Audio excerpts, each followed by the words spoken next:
तो यह PCB LG inverter का है और ये आया है कि ये कंप्रेसर नहीं चल रहा है। तो सबसे पहले हम इसको पावर में लगाएंगे और पावर में लगाने के बाद इसको देखेंगे कि इसके अंदर प्रॉब्लम आखिर है क्या। तो चलिए शुरू करते हैं इसको। तो मैं स्टैंड पे लगा लेता हूँ इसको। तो सबसे पहले हम इसका जो है आईपीएम चेक करेंगे, क्योंकि सबसे पहले और मुख्य भाग यही है। अगर ये ख़राब रहेगा तो मिलेगा ही नहीं, क्योंकि मार्केट में अभी अवेलेबल नहीं है। शायद आप लोग को मिलता होगा, मुझे तो नहीं मिलता है अभी। तो ये पॉइंट है, इस पॉइंट को पहले चेक कर लेंगे।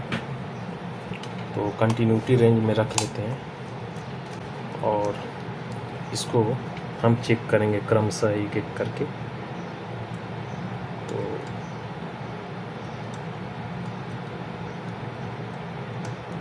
यहाँ पे बराबर है। अब हम इसको एक साथ इस पावर के साथ में चेक करेंगे। तो यहाँ पे जब हम देखेंगे इसका, यहाँ पे ब्रिज रेक्टिफायर है। तो ब्रिज रेक्टिफायर से यानी ये पॉजिटिव वाले पे पहले पिन रखेंगे एक। और तो चलिए सबसे पहले आईपीएम हम चेक कर लेते हैं। तो आईपीएम को चेक करने के लिए यहाँ पे हमारा ब्रिज रेक्टिफायर लगाइए। तो कोई भी पिन नेगेटिव पे रख लेते हैं। फिर क्रमशः जो है इस आईपीएम के यूवीडब्ल्यू पे एक एक बार ऐसे चेक करेंगे तो नहीं चलेगा। फिर दूसरी बार उसी को वापस रिवर्स कर लेंगे अपने पोर्ट को और वापस चेक करेंगे। तो यहाँ पे आप देखेंगे कि रीडिंग आएगी। फिर दूसरे वाले यानी पॉजिटिव वाले पोर्ट से फिर चेक करेंगे तो इधर से नहीं आएगी, लेकिन जैसे ही रिवर्स करके चेक करेंगे तो आनी चाहिए और सब में समान रीडिंग आनी चाहिए। तो इससे हमारा आईपीएम सुरक्षित है। सिर्फ ये हम चेक कर लिए कि आईपीएम के आउट वाले भाग जो हाई सेक्शन में काम करता है, यानी हाई वोल्टेज पे काम करता है, 300 वोल्ट पे जो काम करता है वो सही है। अब इसमें किसी भी तरह से हमको यहाँ तक सप्लाई लानी होती है। तो यहाँ पे ओवरलोड लगा हुआ था, इसको मैंने डायरेक्ट कर दिया है। ठीक है, अब हम इस पे सप्लाई को ज्वाइंट कर लेते हैं, फिर आगे देखते हैं। आ सकते हैं अगर जो। तो चलिए मैं इसको चालू कर रहा हूँ और चालू करूँगा तो यहाँ पे कुछ लाइट है वो जलनी चाहिए। तो आप देख रहे हैं कि यहाँ पे एक लाइट यहाँ जल रही है और एक लाइट ये जल रही है। तो अब हम इसका वोल्टेज चेक करेंगे। तो अभी वोल्टेज के लिए ये हमारा मीटर काम नहीं करेगा, और उसके पीछे का कारण है कि जो हमारा वो मीटर है वो बहुत पुराना है और उसको मैं कई बार उलट पुलट कनेक्शन उसमें हुआ है, तो जिसके वजह से उसका सारा काम ख़त्म हो गया है। रीडिंग वूडिंग उसकी बराबर आएगी नहीं। तो चलिए कोई बात नहीं, हम कैपेसिटर पे डायरेक्ट आते हैं, क्योंकि यहाँ पे सप्लाई देखेंगे 300 वोल्टेज है। दूसरा चीज़ अब हमको देखना पड़ेगा 12 और 5। तो यहाँ पे आप देखिए लिखा हुआ है। तो हम पहले इसको चेक कर लेते हैं कि हमारी सप्लाई 12 वोल्ट बन रही है कि नहीं बन रही है। तो देखते हैं। तो यहाँ पे आप देखिए सप्लाई जो है फ्लक्चुएट कर रही है। ठीक है, अब इसमें मैं अपने इस वाले मीटर में उसी सप्लाई को मैं चेक करता हूँ। ख़राब है फिर भी मैं चेक करता हूँ उससे। तो इसमें और उसमें क्या अंतर होता है ये फ़र्क मैं दिखाता हूँ आपको। तो ये देखिए, ये देखिए, ये तो अभी कुछ नहीं है। अब बहुत टाइम दे रहा है वो रिवर्स आने में, तो वो पकड़ लिया। कभी कभी ये काटा जाएगा और तुरंत जाएगा, तुरंत बहुत फास्ट होता है। तो इसमें दिख जाता है, लेकिन वो नहीं बता पाता है। वो कॉमन सेंटर पॉइंट लेके आता है, कट और ऑफ को बताने लगता है। तो इसके लिए मैं उसका इस्तेमाल ज़्यादा नहीं करता हूँ। तो यहाँ पे ये कंडीशन है। तो अब इसमें समझने वाली बात ये है कि इसमें खराबी क्या हो सकती है। कुछ करने से पहले एक बार विचार करना ज़रूरी होता है। तो वो विचार में मैं आपको बताता हूँ कि वो विचार में क्या हो सकता है। SMPS में सबसे पहले यहाँ से 2 भागों में बढ़ जाएगा। ये हो गया हमारा लो साइड चलने वाला, यानी 12 वोल्ट 5 वोल्ट की जो सप्लाई बनती है वो है। इस तरफ 320 की सप्लाई या 300 वोल्ट DC जो रहता है वो रहता है। इसमें एक STR लगा है यहाँ पे, तो मैं बंद कर लेता हूँ, नहीं तो कहीं उंगली पड़ गई तो दिक्कत होगी। देखिए उंगली में छेद हो गया है, कोई कैपेसिटर था फुट करके चार्ज था, वो प्रॉब्लम दे दिया, और ये तो होता ही रहता है। तो चलिए ये जो आप देख रहे हैं 6 पिन का यहाँ पे STR लगा है और इसका नंबर है STR 6072S। तो ये भी ख़राब हो सकता है, लेकिन हम इसको कब तक नहीं मानेंगे जब तक हम पूर्ण रूप से इसका सर्च नहीं कर लेते हैं। तो इसमें अगर कोई सप्लाई के ऊपर ओवरलोड रहेगा तो भी होगा। अगर ये सप्लाई यहाँ पे जो रेगुलेटर लगा है अगर ये शॉर्ट रहे तो आगे सप्लाई ड्रॉप होगी तो भी होगा। तो यहाँ पे 2 रेगुलेटर लगे हैं और दोनों रेगुलेटर क्रमशः एक ही लगे हैं, 7805 ही है। ये भी 5 है, ये भी 5 है। तो अब इसमें थोड़ी समस्या यही है कि कौन सा पहले ओपन करें। लेकिन उससे पहले एक चीज़ और समझना है, यहाँ पे एक कैपलर है। अगर इसको इस साइड से फीडबैक नहीं मिलेगा तो भी यही प्रक्रिया होगी, यानी सप्लाई बनेगी और जाएगी, बनेगी और मतलब ये प्रक्रिया चलती रहेगी। तो इसके लिए हमको सबसे पहले यहाँ वाले हिस्से में कुछ काम करना होगा। तो मैं करता हूँ और देखते हैं। करना ये है कि मैं वहाँ पे वोल्टेज चेक करूँगा अपने इसके ज़रिए, और उस वोल्टेज को देखते हैं कि वो इंटर हो रहा है कि नहीं। अब यहाँ पे ये मल्टीमीटर मैं इस्तेमाल ऐसे जगह पे इसका ही करता हूँ। तो इसको हम चेक करेंगे। यहाँ पे जो सप्लाई है तो यहाँ पे कोई सप्लाई नहीं है। मैं और आ जाता हूँ 2.5 वोल्ट के रेंज पे रखता हूँ, तो कोई भी सप्लाई यहाँ पे नहीं है, जबकि ऐसा नहीं होना चाहिए। यहाँ पे ये भी सप्लाई साथ में ब्लिंक करना चाहिए, लेकिन नहीं हो रहा है। और बैक साइड में तो वोल्टेज रहेगा ही रहेगा, क्योंकि इसमें एक खासियत है। मैं देखिए 50 पे किया इसको। 50 पे करने का कारण यही है कि 250 वोल्टेज होगा तो भी संभल जाएगा मीटर, और 10 वोल्ट अगर हो यहाँ पे अगर सप्लाई है तो भी हमको कुछ रीडिंग शो कर जाएगा, इसलिए ऐसा मैं करता हूँ। तो इसके लिए जब भी चेक करिए तो हाई रेंज पे रखिए, फिर बाद में वापस आइए। तो यहाँ पे हमें जो है एक पिक आ रही है, आप देख रहे हैं, कांटे को देखिए।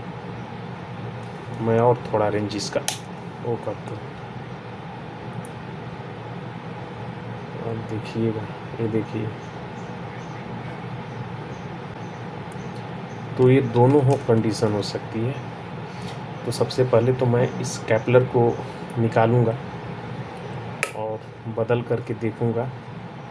अगर ये शॉर्ट रहेगा तो भी यही कंडीशन खड़ी होगी यहाँ पे। तो मैं सबसे पहले इसकी जो सप्लाई थोड़ी ड्रॉप हो जाए तो इसको चेक करते हैं। इसी PCB में लगा हुआ इस कैपलर को ही चेक करेंगे। तो मैं इसका रेंज कंटिन्यूटी रेंज में रखूँगा और कुछ ज़्यादा रेंज में रखूँगा। ज़्यादा रेंज का मतलब कि जैसे हाथ से टच करने लगते हैं, कम से कम किलो में चले जाएंगे, क्योंकि यहाँ पे किलो का मान रहता है। तो एक तरफ से मुझे इतना मिला और दूसरी तरफ से, दोनों तरफ से उतना ही मिला, जबकि हमको इतना दोनों तरफ से एक ही रीडिंग नहीं आनी चाहिए। या तो एक तरफ से रीडिंग ज़्यादा मिलनी चाहिए तो दूसरे तरफ से 0 हो जाना चाहिए, या फिर एक तरफ से अगर जो रीडिंग कुछ कम है तो दूसरे तरफ बढ़ जाना चाहिए। ऐसा क्यों? उसके भी पीछे का कारण रहता है, मैं ऐसे ही समझता हूँ। इसलिए कि एक के साथ में रेजिस्टेंस रहेगा, जब भी रिवर्स में लेंगे तो ये भी रेजिस्टेंस इसका रहेगा, वो जुट जाता है। इस मीटर में नहीं जुटता है, लेकिन एनालॉग में वो जुट जाता है। उसको देख लेते हैं, हम समझ लेते हैं। बाकी आपकी मर्ज़ी है, आप लोग जैसे भी समझते होंगे, सबका अपना अपना तरीका। तो मैं इस कैपलर को सबसे पहले ओपन करूँगा। क्या करेंगे, जब भी कुछ काम करने बैठता हूँ तब तक पता चलता है कि कुछ दूसरा काम आ जाता है, तो समस्या हो जाती है। और होगी समस्या क्या, काम ही जब वही करना है तो भाई वो तो आएंगे, लेकिन वीडियो थोड़े बनाने के लिए बोले हैं, लेकिन वीडियो आपके लिए बनाता हूँ।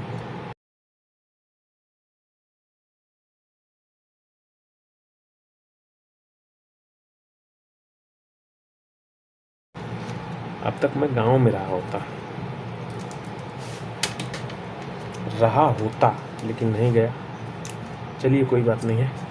तो हम इसको अभी चेक करेंगे। एक तरफ से इतना आया तो दूसरे तरफ से कम एकदम बिल्कुल नहीं होना चाहिए, तो इधर से भी उतना ही आया, यानी इसकी लंका लग गई है। ठीक है, फिर कंफर्म कर लेते हैं एक बार ऐसे इधर से और दूसरी बार इधर से, तो इसकी लंका लग गई है। तो कैपलर ही ना, नंबर क्या है, 816 है, 816D है। तो 816D तो हमारे पास नहीं है।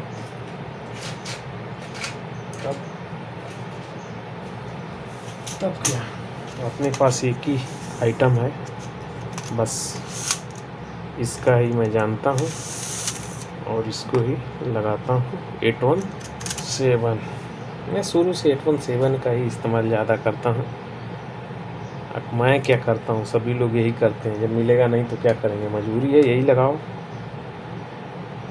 अगर ये बात ख़राब आता है कि सही आता है, अगर ख़राब आता तो मार्केट में टिकता ही नहीं। जो भी काम ख़राब करेगा मार्केट में नहीं टिकेगा।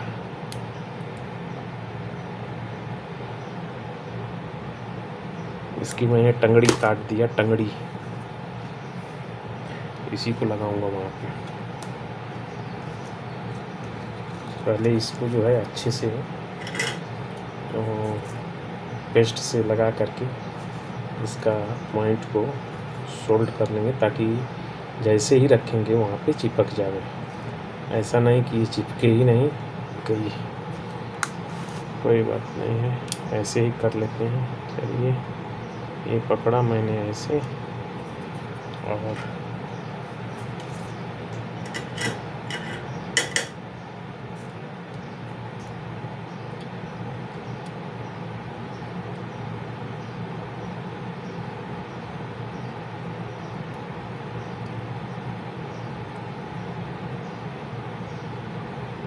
सबका अपना अपना तरीका है, जैसे चाहे वैसे लगाएं।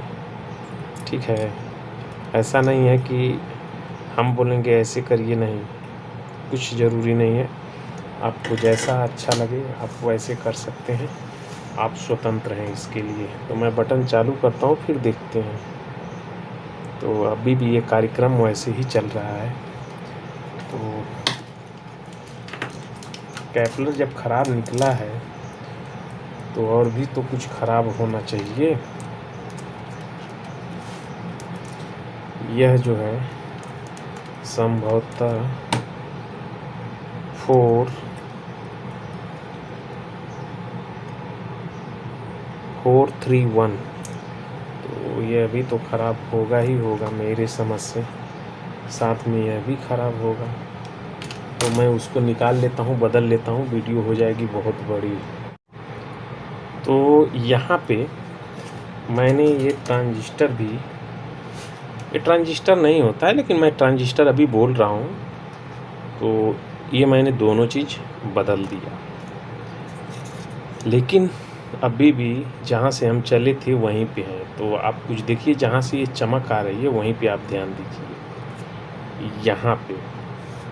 क्योंकि होता क्या है कि यहाँ से जो सप्लाई होती है वो सप्लाई को यहाँ पे आना होता है और ये फिक्स रहता है। ये वोल्टेज इस पे फिक्स किया जाता है रेजिस्टेंस के ज़रिए। ये वोल्टेज फिक्स हो नहीं रहा है, फिक्स होगा इसके बाद ये काम करना शुरू करेगा। तो क्यों नहीं फिक्स हो रहा है, तो मैं दिखाने की कोशिश कर रहा हूँ। यहाँ पे आप देखिए,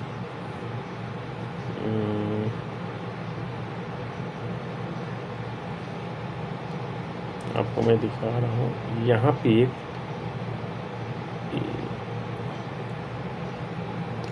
800 जो लिखा हुआ है सीसी, तो सीसी तो ऊपर है सेंटर में।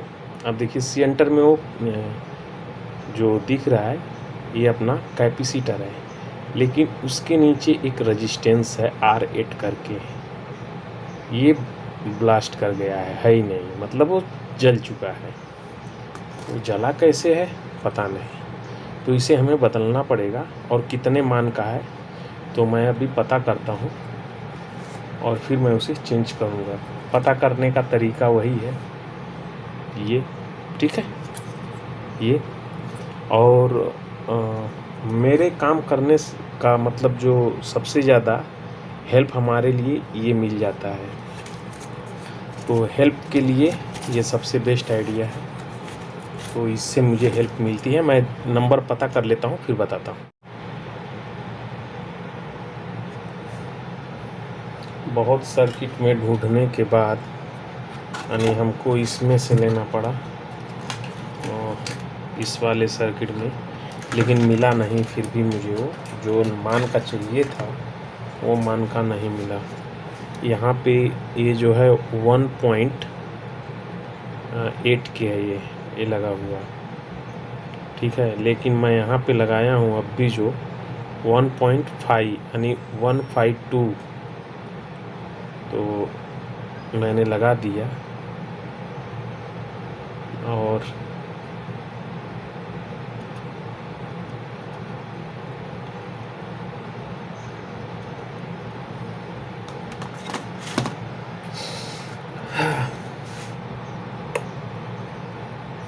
एक बार लाइट वहाँ पे ब्लिंक हुई और ये लाइट अभी अब देखिए बराबर ब्लिंक करने लगी, तो ये एक बार करेगी।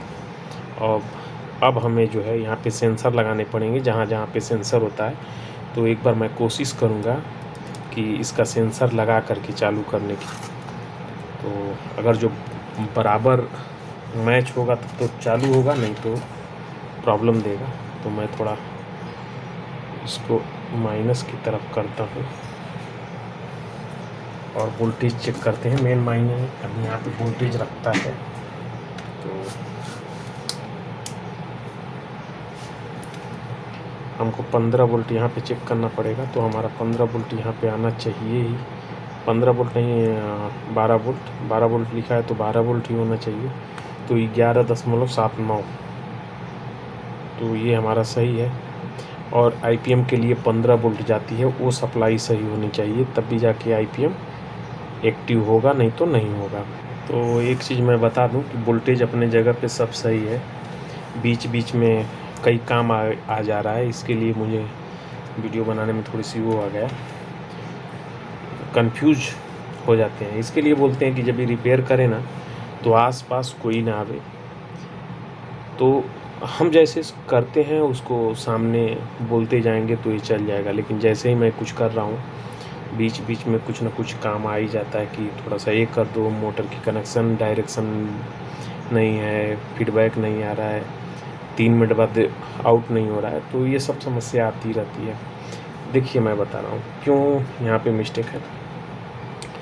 ये इधर तो 320 वोल्ट की सप्लाई रहेगी जो IPM से चलेगा, ठीक है। और यहाँ पे जो ये डिवाइड किया हुआ है, ये वाली सप्लाई इस तरफ के लिए है, इससे इसमें टचअप नहीं है। टचअप नहीं है का मतलब आप देख सकते हो कि ये ग्राउंड से मैं यहाँ पे 12 वोल्ट की सप्लाई मैं चेक कर रहा हूँ तो ये तो मिलेगी, लेकिन अगर इधर वाले में चेक करूँगा तो नहीं मिलेगी, ठीक है, यहाँ पे नहीं मिलेगी। और ये भी नहीं है कि ये ग्राउंड इसका है, नहीं, इसका ग्राउंड एक अलग बाइंडिंग है, इसकी बाइंडिंग से अलग इसकी सप्लाई की गई है, सेपरेट किया हुआ है कि इससे इसका कुछ लेना देना ना रहे। तो जब इससे लेना है, इसका कुछ नहीं लेना देना रहेगा, तो एक चीज़ और मैं बता देता हूँ कि जब इसका लेना देना नहीं रहेगा ना, तो इससे इधर सिग्नल भेजा जाएगा, वो भी कैपलर के ही जरिए। तो वो भी देख लेंगे वो कहाँ पे है, कम्युनिकेशन तो कराना पड़ेगा ना। तो चलिए पहले मैं देख लेता हूँ यहाँ पे। तो इसके ग्राउंड से हम इसका वोल्टेज चेक कर लेंगे। तो देखिए यहाँ पे 15 वोल्ट हमारा परफेक्ट है, जो IPM के लिए है। ये है कम्युनिकेशन का ये। तो इसको यहाँ पे इससे कम्युनिकेशन कराया गया है। अगर ये कम्युनिकेशन भी नहीं होगा तो आपका स्टार्ट नहीं होगा, यानी ये नहीं ऑन होगा। यहीं से ऑन कराने के लिए कम्युनिकेशन जाएगा। अब ये बात समझने वाली बात है कि कम्युनिकेशन के लिए क्या करना पड़ेगा।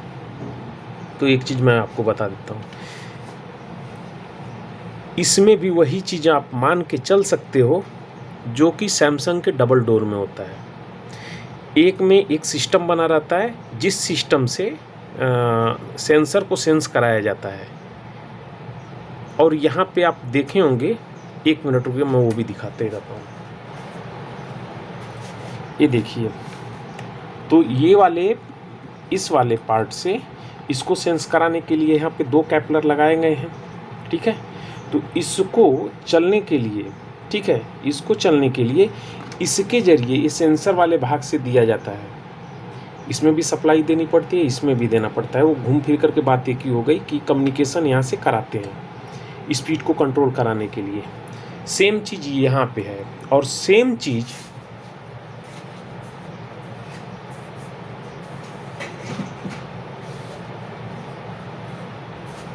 मैं बोल के गया था, तो ऐसा नहीं कि कुछ लाने गया था, रखने गया था। जब सेम चीज़ का मैं बोल रहा हूँ, तो सेम चीज़ यही काम हमारा इन्वर्टर AC में भी कराया गया है।